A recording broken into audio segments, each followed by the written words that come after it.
안녕하세요, 보물탐험대입니다. 오늘은 베트남에서 가장 큰 도시 호치민, 그 일본인 유흥지구에 다녀왔습니다. 호치민은 베트남에서 가장 큰 도시죠. 1975년까지 사이공이라고 불렸습니다. 동양의 파리라고 불리던 사이공의 뜻은 한문으로 서공, 즉 서쪽에 공물을 바치는 곳이란 뜻입니다. 중국에 공물을 바치던 월나라 때 이름으로 전쟁으로 미국까지 발라버린 월남전 이후 베트남의 자존감이 하늘로 치솟을 때 베트남 사람들은 조공을 바친다는 뜻의 이 쪽팔린 이름을 월남전의 영웅 호치민 장군의 이름으로 바꾼 유래가 있습니다. 하지만 그 뜻과 달리 여전히 이곳의 사람들은 사이공이란 이름을 좋아하고 사이공의 밤이라든지 사이공의 연인이라든지 하는 노래가 아직도 심심찮게 가요 탑 순위에 올라오고 있습니다. 공식 명칭이 바뀐 지 45년이 흘렀지만 베트남 현지에서는 여전히 사이공이라는 명칭을 많이 쓰이고요. 이곳의 항구 이름도 아직까지 그대로 사이공항으로 유지되고 있습니다. 오늘의 주제는 일본인 거리인데요. 동남아에는 어디를 가든 일본인 거리와 일본 문화가 깊숙이 자리 잡고 있습니다. 한국인 거리나 코리아타운이 있는 것과는 완전히 상반된 이유가 있는데요. 일본은 한국전을 이용하여 미군에게 필요한 군수물자와 전쟁자원 생산으로 단기간 내에 막대한 부를 쌓게 되고 한국전이 끝난 뒤 그 부를 차관이란 이름으로 굉장히 저리로 동남아에 있는 개발도상국에 빌려주게 됩니다. 단 조건부로.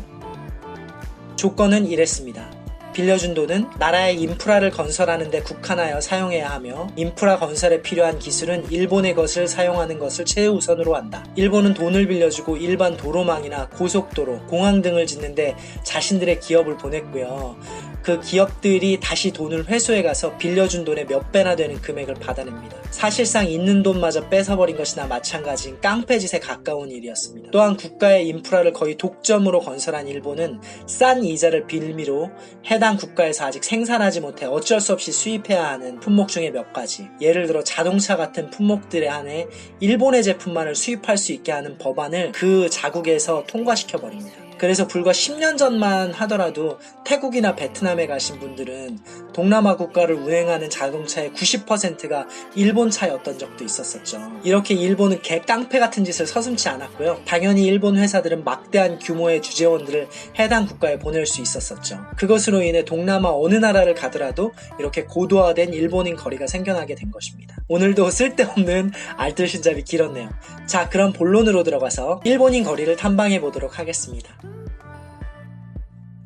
일본인 거리 안에는 크게 세 가지의 가게들이 있는데요. 일본 식당, 마사지 가게, 그리고 일본식 착석바, 이 세 가지가 줄을 이루고 가게들이 전체 가게들의 한 90에서 95%를 차지합니다. 그런데 마사지 가게 아가씨들이 하나같이 얼굴을 가리거나 비디오 찍는 것을 아예 못하게 하는 분들이 계셨었어요. 그래서 저는 속으로 마사지로 먹고 사는 것이 부끄럽다고 생각하는 모양이다 생각하고 그냥 카메라를 껐거든요.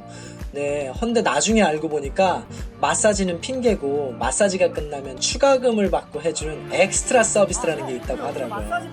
19금 서비스, 말 그대로 그런 이렇게 수위 높은 빨간 서비스 있잖아요. 그런 게 있는 모양이더라고요. 근데 헌데 그것도 모르고 저는 아가씨들 얼굴을 냅다 찍고 있었으니까 본인 입장에서 제가 엄청 싫었을 것 같습니다.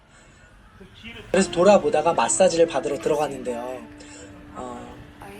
저희는 발 마사지만 받겠다고 하는데 자꾸 얼마 차이 없다고 전신 마사지 받자고 방으로 올라가자고 하더라고요. 왜 그러지? 그랬는데 그 이유를 나중에 가이드를 통해서 알게 됐습니다. 발 마사지를 해주면 말 그대로 진짜 마사지 받으러 온 손님이기 때문에 정성 들여 해줘야 되고 추가 옵션도 받을 수가 없잖아요. 추가 옵션이 진짜로 자신이 오늘 벌어가는 금액인데 그게 없으니까 몸만 고되고 얼마 돈을 못 벌게 되는 거죠. 그래서 발 마사지만 받는다고 하는 우리 일행들에 대해서 그 일행들을 대하는 마사지사 아가씨들이 왜 똥 씹은 표정이었는지 나중에 알게 됐습니다. 이 영상 만들려고 다른 영상들도 조금 살펴봤는데 45분 정도? 45분도 안 되고 30분 이런 마사지, 굉장히 성의 없는 마사지를 해주고요. 마사지가 끝난 다음에 추가 옵션이 2가지가 있는데 너 받을래? 그러고 물어본다고 하더라고요. 그러니까 여러 가지로 제가 가서 민폐만 끼치고 온 일이 되어버렸네요. 이렇게 일본인 유흥지구에 다녀왔습니다. 조금이나마 여러분들의 여행에 도움이 되셨으면 좋겠고요. 더 좋은 영상으로 찾아뵙겠습니다. 이상 보물탐험대였습니다. 보물탐험대님 구독과 좋아요, 알림 설정